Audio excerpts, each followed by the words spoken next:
Hello class 10th, welcome back to SST Aura. आज start करने जा रहे हैं economics chapter number 2, sectors of the Indian economy.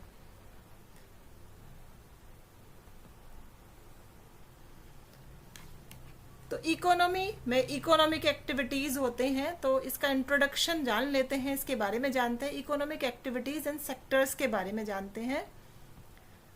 हर एक इंसान किसी न किसी तरह की इकोनॉमिक एक्टिविटी में लगा होता है, अपनी लिविंग चलाने के लिए, अपना जीवन चलाने के लिए। जैसे कि फार्मिंग हो गई, खेती बाड़ी हो गई, कोई सामान बनाना या किसी तरह की सर्विस देना। ये सब चीजें वो क्यों करता है? अपनी अर्निंग के लिए। तो ये एक्टिविटीज जो होती हैं, इन्हें 3 टाइप्स में डिवाइडेड किया गया है, 3 सेक्टर्स में डिवाइडेड किया गया है according to the nature of the work. इसमें किस किस तरह का काम किया जाता है उसके अकॉर्डिंग। तो first is primary sector. Primary sector मतलब कि वो एक्टिविटीज जो कि क्लोजली रिलेटेड होती है नेचर से, यानी कि नेचुरल रिसोर्सेज के साथ वो डील करती हैं। जैसे कि गैदरिंग हो गई, हंटिंग हो गई, एग्रीकल्चर हो गया, फिशिंग हो गया, और पशुपालन हो गया हमारा, या फिर पेड़ वगैरह काटना। ये सब प्राइमरी सेक्टर के अंदर आते हैं। नेक्स्ट हो गया सेकेंडरी सेक्टर। सेकेंडरी सेक्टर में वो सारी एक्टिविटीज जिसमें कि तैयार चीजें होती हैं, मतलब सामान जो है वो तैयार किया जाता है, मतलब मैन्युफैक्चरिंग आती है इसमें, प्रोडक्शन आता है इसमें। वो चीजें जो हम रॉ मटेरियल लेते हैं प्राइमरी सेक्टर से, और उसके बाद हम कुछ मैन्युफैक्चरिंग करते हैं, तो वो होता है सेकेंडरी सेक्टर। लाइक कपड़े बनाना कॉटन से, और चीनी बनाना गन्ने से, गन्ने के जूस से, स्टील बनाना लो इस्पात से, आयरन ओर से। ये कुछ सेकेंडरी एक्टिविटी यानी कि सेकेंडरी सेक्टर के कुछ एग्जांपल्स हुए। टर्शियरी सेक्टर नेक्स्ट आता है। टर्शियरी सेक्टर जिसमें कि वो सर्विसेज दी जाती हैं।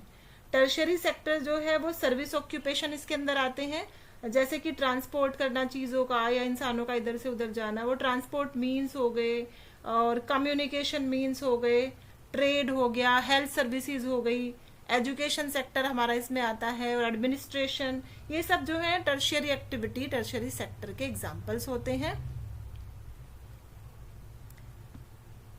Types of sector explain. जो सेक्टर एक्सप्लेन किए उनके टाइप्स देख लेते हैं। प्राइमरी सेक्टर मतलब कि एग्रीकल्चर या उससे साथ जुड़े हुए कुछ इसी तरह के सेक्टर, यानी कि नेचुरल चीजों से जुड़ी हुई चीजों से जो रिलेटेड होता है वो होता है प्राइमरी सेक्टर। सेकेंडरी सेक्टर यानी कि इंडस्ट्रियल सेक्टर, जिसमें कि इंडस्ट्रीज से मैन्युफैक्चरिंग का वर्क होता है। प्राइमरी सेक्टर, उसमें वो सारी एक्टिविटीज इन्वॉल्व होती है कि जो नेचुरल रिसोर्सेज डायरेक्टली यूज करती हैं। जैसे मैं बता चुकी हूँ, फार्मिंग, फिशिंग यानी कि मछली पकड़ना, माइनिंग खान में से मिनरल्स वगैरह निकालना, और पशुपालन, फॉरेस्ट्री, ये सब जो है प्राइमरी कहलाते हैं। प्राइमरी क्योंकि ये जो है बेस बनते हैं दूसरे प्रोडक्ट्स को बनाने में। सबसे बड़ा एम्प्लॉयमेंट जो प्रोवाइडर है इंडिया में, वो सबसे बड़ा जो है प्राइमरी सेक्टर से है। लेकिन इंडिया में पर वर्कर लो प्रोडक्टिविटी देखने में मिलती है। सेकेंडरी सेक्टर की बात करें तो इंडस्ट्रियल सेक्टर है। इस सेक्टर में क्या किया जाता है? रॉ मटेरियल यानी कि जो कच्चा माल है उसको प्राइमरी सेक्टर से लिया जाता है, और फिर उसको कुछ उससे चीजें बनाई जाती हैं, फिनिश्ड गुड यानी मैन्युफैक्चरिंग करी जाती है। जैसे टेक्सटाइल इंडस्ट्री हो गई, स्टील प्रोडक्शन हो गया, आयरन ओर से बनाया जाता है टेक्सटाइल इंडस्ट्री। कॉटन से जो है वो कपड़े बनाए जाते हैं, या दूसरे जो फाइबर्स होते हैं। फूड प्रोसेसिंग इसमें आती है। तो ये इकोनॉमिक डेवलपमेंट का बैकबोन कहलाती है। Secondary sector is the backbone of economic development. किसी देश के इकोनॉमिक डेवलपमेंट के लिए सेकेंडरी सेक्टर का बहुत बड़ा रोल होता है।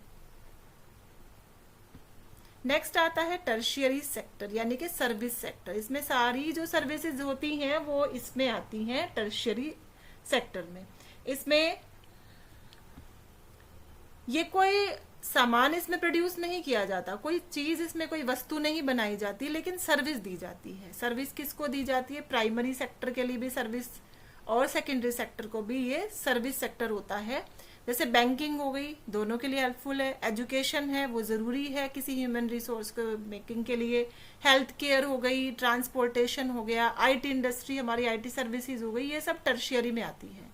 तो बहुत तेजी से उभरता हुआ सेक्टर पिछले कुछ दशकों में हमारा, और सबसे ज्यादा इंडिया की जीडीपी को कंट्रीब्यूट करने वाला ये सेक्टर है टर्शियरी सेक्टर। अब इन तीनों सेक्टर्स की क्या इंपॉर्टेंस है हमारे इकोनॉमिक डेवलपमेंट में, इंडियन इकोनॉमी में। ये सारे सेक्टर्स ना एक दूसरे से जुड़े हुए हैं, एक दूसरे पर डिपेंड होते हैं। देखो फार्मर्स हो गए, फार्मर्स किससे रिलेटेड है, प्राइमरी एक्टिविटी, प्राइमरी सेक्टर से। उसको भी क्या चाहिएगा, उसको भी औजार चाहिए अपनी खेती बाड़ी करने के लिए। वो कहाँ से आए, सेकेंडरी सेक्टर से लिए उसने। लोन्स की जरूरत पड़ी खेती बाड़ी के लिए, या बीज खरीदना है या कोई मशीनरी, कोई टूल्स लेना है, तो कहाँ से ये लोन्स, कहाँ से, टर्शियरी सेक्टर से। फैक्ट्री वर्कर की बात करें तो वो कौन है, सेकेंडरी सेक्टर से रिलेटेड है। उसको फूड चाहिए, भाई वो जो भोजन करता है, खाना खाता है, कहाँ से आता है, प्राइमरी सेक्टर से। और वो जो ट्रांसपोर्ट यूज करेगा वो टर्शियरी एक्टिविटी यानी टर्शियरी सेक्टर से होगा। मतलब कि ये तीनों सेक्टर्स जो है एक दूसरे के साथ डिपेंडेंट है, एक दूसरे के ऊपर डिपेंडेंट है, एक दूसरे पर निर्भर है। तो अगर इन तीनों सेक्टर्स की संतुलित ग्रोथ होगी, सही तरीके से बैलेंस ग्रोथ होगी, तो हेल्दी इकोनॉमी रहेगी किसी भी कंट्री की। तो ये एक दूसरे को हेल्प करते हैं।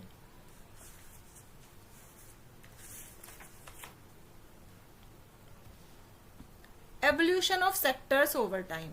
अब समय के साथ साथ इनका एवोल्यूशन यानी आविर्भाव कैसे हुआ।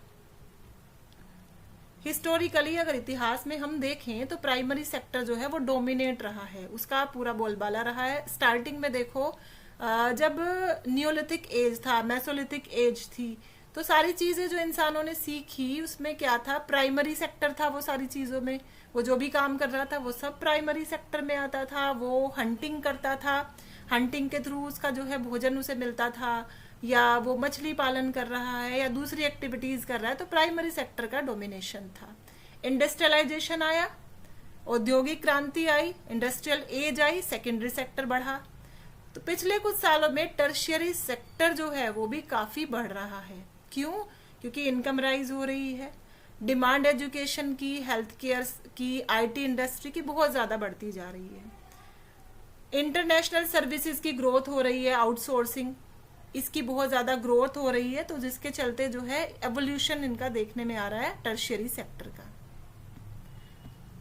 सेक्टर्स, तीनों सेक्टर्स जो है वो प्रोडक्शन बेस्ड है। उनका कंपैरिजन टेबल देख लेते हैं। प्राइमरी सेक्टर जिसमें कि फार्मिंग है, माइनिंग है, खेती बाड़ी है और खान वगैरह का काम किया जाता है। इसमें क्या होता है, नेचुरल रिसोर्सेज यूज होते हैं। जबकि सेकेंडरी सेक्टर में मैन्युफैक्चरिंग का काम होता है, लाइक टेक्सटाइल इंडस्ट्री। इसमें क्या है, प्रोसेसिंग की जाती है। रॉ मटेरियल जो नेचुरल रिसोर्स से लिया था उसको रॉ मटेरियल को प्रोसेस किया जाता है। टर्शियरी एक्टिविटी जिसमें कि बैंकिंग है, टीचिंग है या दूसरी एक्टिविटीज हो गई, हेल्थ केयर हो गई, एजुकेशन हो गई, इनका काम है प्रोवाइडिंग सर्विसेज यानी कि सेवाएं प्रदान करना। तो अब ये हम जो है नेक्स्ट कॉन्सेप्ट में देखेंगे जीडीपी क्या होता है। जीडीपी मतलब ग्रोस डोमेस्टिक प्रोडक्ट। जीडीपी का मतलब है, जीडीपी का मतलब है ग्रोस डोमेस्टिक प्रोडक्ट यानी कि सकल घरेलू उत्पाद। इसका मतलब है कि टोटल मनी जो है, हमने जो भी चीजें तैयार करी हैं कंट्री के अंदर, एक साल के अंदर जितनी भी चीजें तैयार हुई हैं, जो भी सर्विसेज दी गई हैं, उनका टोटल मनी वैल्यू देखा जाता है। इसको बोलते हैं जीडीपी यानी कि सकल घरेलू उत्पाद, gross domestic product. Sectors in terms of GDP versus employment. GDP का जो टर्म है एम्प्लॉयमेंट के साथ इसको देखते हैं। प्राइमरी सेक्टर में जीडीपी का शेयर काफी लो है, एम्प्लॉयमेंट में काफी हाई है। सेकेंडरी सेक्टर की बात करें तो जीडीपी मीडियम है और एम्प्लॉयमेंट्स में भी ये मीडियम है। टर्शियरी में जीडीपी का शेयर काफी अच्छा है, काफी हाई है और मीडियम है ये इसका शेयर एम्प्लॉयमेंट यानी कि रोजगार देने में। अब की प्रॉब्लम क्या आती है, डिसगाइज अनएम्प्लॉयमेंट। प्रॉब्लम देखने में आती है छिपी हुई बेरोजगारी, जो मतलब जिसमें काफी सारे लोग लगे होते हैं जरूरत से ज्यादा। बहुत सारे लोग जो हैं जरूरत से ज्यादा एक ही काम में लगे होते हैं, स्पेशली खेती बाड़ी में, खेती में, एग्रीकल्चर में देखने में आता है। प्रोडक्टिविटी पर पर्सन बहुत कम हो जाती है। कुछ वर्कर्स जो है वो अपनी वैल्यू ऐड ही नहीं कर पाते इस तरह के बेरोजगारी में। अब डिसगाइज अनएम्प्लॉयमेंट को समझें तो क्या होता है ये। इंडिया की बात करें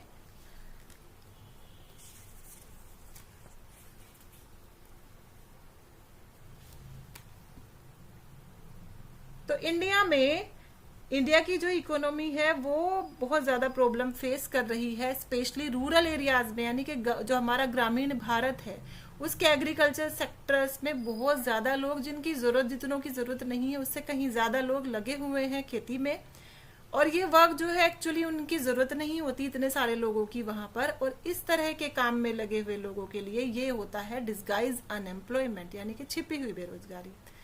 अंडर डेवलपमेंट इन इंडिया, इसका रीज़न क्या है कि अंडर डेवलपमेंट यानी कि जो विकास है वो नहीं हो पा रहा है। इसका मतलब है कि बहुत सारे लोग इंडिया के अंदर गरीबी में जी रहे हैं, उनकी अच्छी सर्विसेज जो होती हैं उन तक पहुंच ही नहीं है, वो एंजॉय ही नहीं कर पा रहे एक अच्छा standard of living under development होने की वजह से इंडिया में।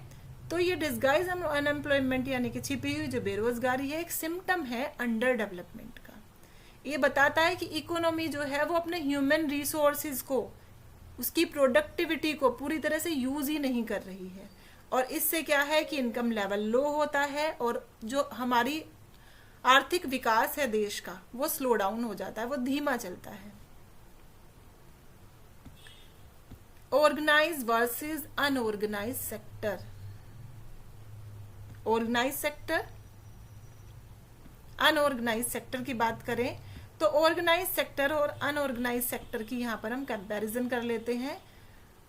ये ऑर्गेनाइज सेक्टर का मतलब है कि जिसको गवर्नमेंट रजिस्टर करती है, गवर्नमेंट के अंडर जो है पूरे ऑर्गेनाइज तरीके से जो चलता है ये रजिस्टर्ड होता है गवर्नमेंट के द्वारा, जबकि अनऑर्गेनाइज सेक्टर जो है वो रेगुलेटेड नहीं होता है प्रॉपरली, ना ही उसका कोई रजिस्ट्रेशन प्रॉपर तरीके से होता है। ऑर्गेनाइज सेक्टर जो है वो रूल्स एंड लॉज को फॉलो करता है, जैसे कि मिनिमम वेजेस हो गया, पीएफ हो गए, हॉलीडेज हो गई कर्मचारियों की, जबकि यहाँ अनऑर्गेनाइज सेक्टर में इरेगुलर वर्क होता है, मतलब कोई उसकी लिमिट नहीं है, कोई रूल्स नहीं है, लो वेजेस है, कम वेतन दिया जाता है, जॉब सिक्योरिटी नहीं होती। ऑर्गेनाइज सेक्टर के एग्जाम्पल देखें तो गवर्नमेंट जॉब्स हैं और बड़ी बड़ी कंपनीज जो हैं ये सही तरीके से ऑर्गेनाइज वे में लेकर के चलती हैं अपने कामों को, जबकि यहाँ स्मॉल शॉप्स हो गई, डोमेस्टिक वर्कर्स हो गए, एग्रीकल्चर लेबर्स हो गए, मतलब छोटी छोटी जो दुकानें हैं, और हाउस हेल्पर्स जो होते हैं, या एग्रीकल्चर यानी खेती बाड़ी में जो मजदूर लगे होते हैं, इनको अनऑर्गेनाइज सेक्टर के एग्जाम्पल ये होते हैं। Public versus private sector. Public sector और प्राइवेट सेक्टर देखते हैं। तो पब्लिक सेक्टर ओनरशिप किसकी होती है? पब्लिक सेक्टर में ओनर कौन होती है? गवर्नमेंट होती है। प्राइवेट सेक्टर में इंडिविजुअल कोई एक पर्सन हो गया, या फिर कुछ ग्रुप ऑफ पीपल हो गया, कुछ लोगों का समूह हो गया, या फिर कुछ कंपनीज होती हैं प्राइवेट सेक्टर को जो चलाती हैं। ऑब्जेक्टिव क्या है इन दोनों का? उद्देश्य क्या है? पब्लिक सेक्टर में सोसाइटी के भलाई का ध्यान रखा जाता है, वेलफेयर ऑफ सोसाइटी देखी जाती है, जबकि प्राइवेट सेक्टर अपना बेनिफिट देखता है, अपना प्रॉफिट देखता है। पब्लिक सेक्टर के एग्जाम्पल में रेलवे हो गया हमारा, बीएसएनएल, ओएनजीसी, और यहाँ प्राइवेट सेक्टर में जो अपनी कंपनीज हैं लोगों की, रिलायंस है, टाटा है, इन्फोसिस है, ये इसके कुछ एग्जाम्पल हैं जो कि प्राइवेट सेक्टर के हैं। तो अपनी कंट्री की इकोनॉमी को और ज्यादा अच्छे तरीके से लेकर के चलने के लिए, ज्यादा एम्प्लॉयमेंट क्रिएट करने की जरूरत है, तो उसमें गवर्नमेंट का क्या रोल है, सरकार का क्या भूमिका इसमें होगी। इरिगेशन सिस्टम को प्रमोट करना, मतलब जो सिंचाई है खेती में, और मॉडर्न टूल्स को यूज करना ज्यादा प्रोडक्टिविटी लाने के लिए, खेती और ज्यादा प्रोडक्टिव हो जाए, उसके लिए इरिगेशन सिस्टम स्ट्रॉन्ग करने की जरूरत है, और जो मॉडर्न टूल्स हैं उनको अप्लाई करने की जरूरत है खेती में। स्मॉल स्केल या कॉटेज इंडस्ट्री हमारी जो होती है, स्मॉल स्केल मतलब जिसमें छोटे लेवल पर काम किया जाता है, कॉटेज इंडस्ट्री मतलब कुटीर उद्योग जो होते हैं, जिसमें जो है एक ही फैमिली के कुछ कुछ लोग लगे रहते हैं और बहुत बड़ी बड़ी कोई मशीनरी यूज नहीं करते हैं, वो कॉटेज इंडस्ट्री में आता है। तो गवर्नमेंट जो है सपोर्ट करती है small scale and cottage industries को, ज्यादा स्कूल्स खोल करके, हॉस्पिटल्स, और ज्यादा टीचर, ज्यादा डॉक्टर्स को जो है एम्प्लॉयमेंट दे करके। सेल्फ एम्प्लॉयमेंट मतलब स्वरोजगार, जो खुद अपने रोजगार चालू कर सकें लोग, उसके लिए स्कीम्स को एनकरेज करने का काम, और कुछ वोकेशनल ट्रेनिंग लोगों को दे करके, ताकि वो अपना छोटा मोटा कुछ रोजगार अपना शुरू कर सकें। इसी में एक जो है एक एक्ट जो गवर्नमेंट लेकर के आई थी 2005 में, मनरेगा जो कि है Mahatma Gandhi national rural employment guarantee act. क्या है ये, इसको समझ लेते हैं। इसमें 100 डेज का रोजगार लोगों को दिया जाता है, गारंटीड 100 दिनों के लिए लोगों को रोजगार दिया जाता है एक साल के अंदर, जो कि हर एक हाउस होल्ड, हर एक गांव की फैमिली के लिए होता है। अगर रोजगार देने में सक्षम नहीं हो पाई गवर्नमेंट, तो अनएम्प्लॉयमेंट अलाउंस यानी कि बेरोजगारी भत्ता जरूर दिया जाएगा। अब इस स्कीम का क्या एम, क्या उद्देश्य है?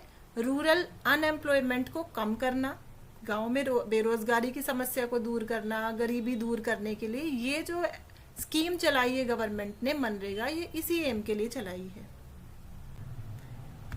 Important economic terms for exam, तुम्हारे एग्जाम के लिए बहुत ही इंपॉर्टेंट इकोनॉमिक टर्म्स में लेकर आई हूं। Let's see them. GDP, gross domestic product, जिसका मतलब है कि एक साल के अंदर जो टोटल वैल्यू है गुड्स एंड सर्विसेज की, जो प्रोड्यूस की गई है एक साल के अंदर गुड्स एंड सर्विसेज, उनकी टोटल वैल्यू। फाइनल गुड्स यानी कि तैयार माल, कंजप्शन के लिए रेडी जो सामान है और जिसको आगे प्रोडक्शन में यूज नहीं किया जाएगा, वो होते हैं फाइनल गुड्स। डिस्गाइज्ड अनएम्प्लॉयमेंट, जो कि छुपी हुई बेरोजगारी होती है, जिसमें कि एक्स्ट्रा वर्कर्स लगे होते हैं और कोई आउटपुट नहीं ज्यादा एडिशनल आता। Under employment, working below skill level, skill level मतलब लोगों में स्किल ज्यादा है लेकिन उससे भी बिलो वो काम कर रहे हैं या कम टाइम के लिए काम कर रहे हैं जितने टाइम की जरूरत है। इंटरडिपेंडेंस ऑफ सेक्टर्स, हर एक सेक्टर दूसरे दोनों सेक्टर पर डिपेंड करता है अपने स्मूथ फंक्शनिंग के लिए। तो यहाँ मैंने कुछ टॉप एग्जाम क्वेश्चंस भी तुम्हारे लिए लेकर के मैं आई हूँ, जो कि 3 to 5 मार्कर्स हैं एक तरह से। तो तुम्हें क्या करना है, ये क्वेश्चंस देखने हैं और ये इनके आंसर्स तुम्हें नोट्स में से ही मिल जाएंगे। तो try to do your best. Thanks for watching. सीखो, समझो और आगे बढ़ो।